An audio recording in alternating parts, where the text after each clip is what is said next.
Yo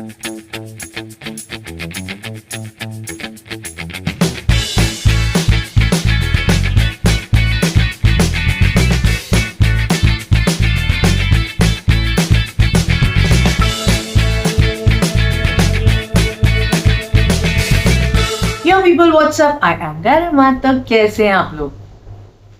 amazing, क्योंकि of course रोज इतनी hot news जो आ रही है। Well, apart from Honey Singh की अमेजिंग एल्बम, माफिया मुंडीर के बारे में क्या चल रहा है आजकल? क्या आपने रिसेंट हनी सिंह के इंटरव्यूज देखे या बादशाह का इंटरव्यू देखा? वेल, हनी सिंह ने तो बहुत क्लियरली कह दिया कि बादशाह कभी माफिया मुंडीर का पार्ट थे ही नहीं, एंड बादशाह ने भी क्लियरली कर दिया, अरे मेरे हिसाब से तो मैं हमेशा उसका पार्ट था। अब आपको क्या लगता है, क्या बादशाह माफिया मुंडीर के पार्ट थे या नहीं थे? क्या हनी सिंह और बादशाह की लड़ाई रियल है या फिर just to create hype before the album? और आपको क्या लगता है, उस टाइम के माफिया मुंडीर के टाइम के सारे रैप बादशाह ने लिखे थे कि हनी सिंह ने लिखे थे? बट अभी एक चीज और है जो आपको कुछ लगना वगैरह नहीं पड़ेगा, because it's very clear, Honey Singh का न्यू सॉन्ग आ गया है, बोनीटा। हाँ, बॉर्नविटा नहीं, Bonita. Okay, sorry, even I love Honey Singh. तो विदाउट एनी फर्दर डिले चलो फटाफट देखते हैं।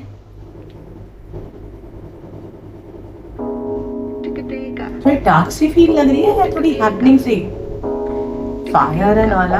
ओह, एल्ड्यूड कैसे उड़ा रहे हैं?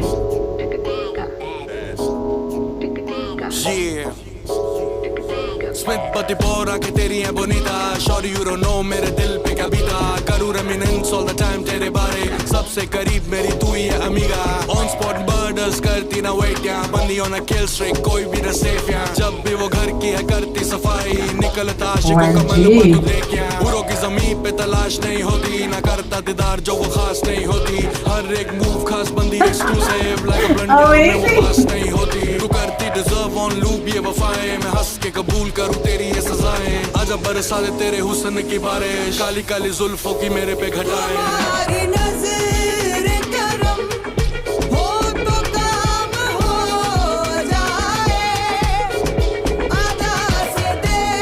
वाओ, व्हाट अ ब्लेंड, क्या स्विच है।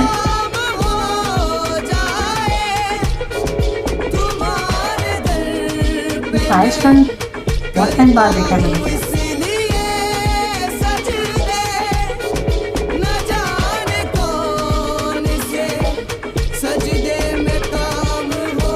क्या बात है, अमेजिंग।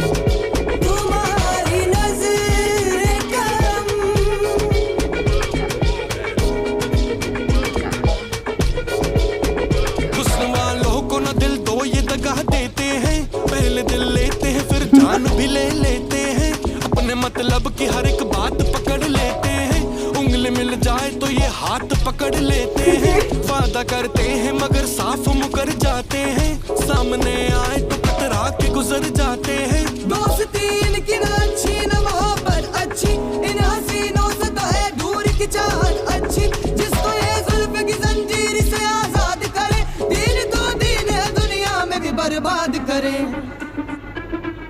तुम्हारी नजर करम हो तो काम हो जाए, अमेजिंग चीज बनाई है।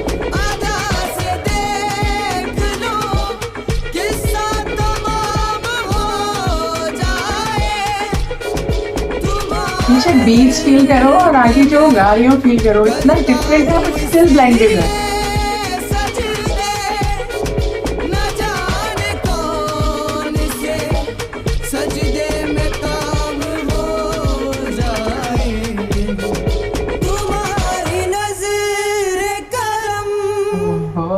वाह, समझ नहीं आ रहा कौन से पार्ट से शुरू करूं, स्टार्टिंग के रैप से, तुम्हारी नजरों करम वाले पार्ट से, या फिर जो एंड में हनी सिंह का फॉर एवर एज यूजुअल वाला कैजुअल लेकिन येट इम्पैक्टफुल वाला जो सॉन्ग का पार्ट था।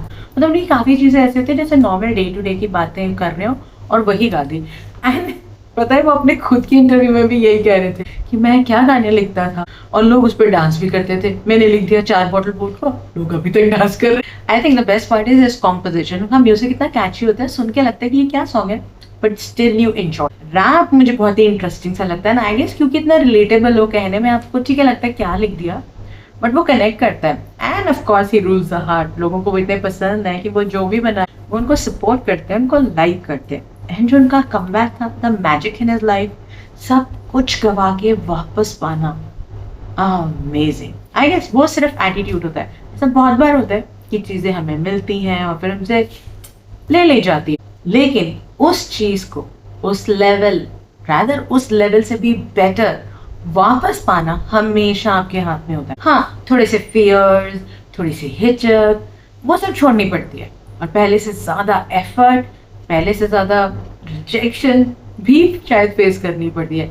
बट अगर आप श्योर हैं कि आपको उसी लेवल पे वापस पहुंचना है, आपको वही चीज़ दोबारा चाहिए, तो ऐसा नहीं है कि मिलेगी नहीं। Impossible is nothing. नहीं यकीन तो हनी सिंह को देख लो, किस लेवल पे थे और कैसे उनका डाउनफॉल आया, बीच में गुम हो गए, रिहैब में गए, and now he is again back ruling the hearts. क्या उन्हें रिजेक्शन नहीं मिली? उनकी बॉडी को लेके लोगों ने कितना उन्हें बोला। कुछ सॉन्ग्स भी ऐसे थे जो उनके फ्लॉप हो रहे थे, लेकिन ही इज अ विनर। और वही एटीट्यूड उन्होंने कंटिन्यू किया कि जो चाहिए वो तो चाहिए। बस यही एटीट्यूड चाहिए होता है। फेलियर, रिजेक्शन, हिचकिचाना, डरना, ये तो फेस करना ही पड़ता है if you really want to be successful। वैसे जो उसका नजरों करम वाला पार्ट था ना, मुझे तो उसका बहुत बहुत मजा आया। शैम्स जस्ट रॉक्ड इट, क्या कमाल किया। एंड मुझे पता है क्यों बहुत ज़्यादा अच्छा लगा, इज बिकॉज उसके पीछे जो म्यूजिक था वो बिल्कुल थोड़ा वेस्टर्न टाइप, बहुत एनर्जेटिक टाइप था, लेकिन जो लिरिक्स का म्यूजिक था वो बहुत ही एथनिक टच दे रहा था, लेकिन वो इतनी ब्यूटीफुली ब्लेंड हो रहा था। I mean amazing. इस सॉन्ग में सुरों का संगम भी था, रैप भी था। डे टू डे जो होते हैं ना, ये नाराज हो जाती है, उंगली पकड़ो तो हाथ पकड़ लेती है, वो वाली सिंप्लिसिटी या रियल लाइफ टच भी था। And still it was a party number. It's something smooth and soulful you would enjoy. Well, बहुत बोल दिया मुझे लग रहा है। So bottom line, I really enjoyed the song. I think it's really inspiring to see Honey Singh live. आपको क्या लगता है? क्या आपके ऐसे कोई गोल्स हैं जिनके लिए कुछ भी हो जाए, एक बार नहीं 1000 बार रिजेक्शन मिल जाए, लेकिन अचीव जरूर करना है? तो उन सब के लिए best of luck and till we meet next, take care, have a great day and keep smiling with camera.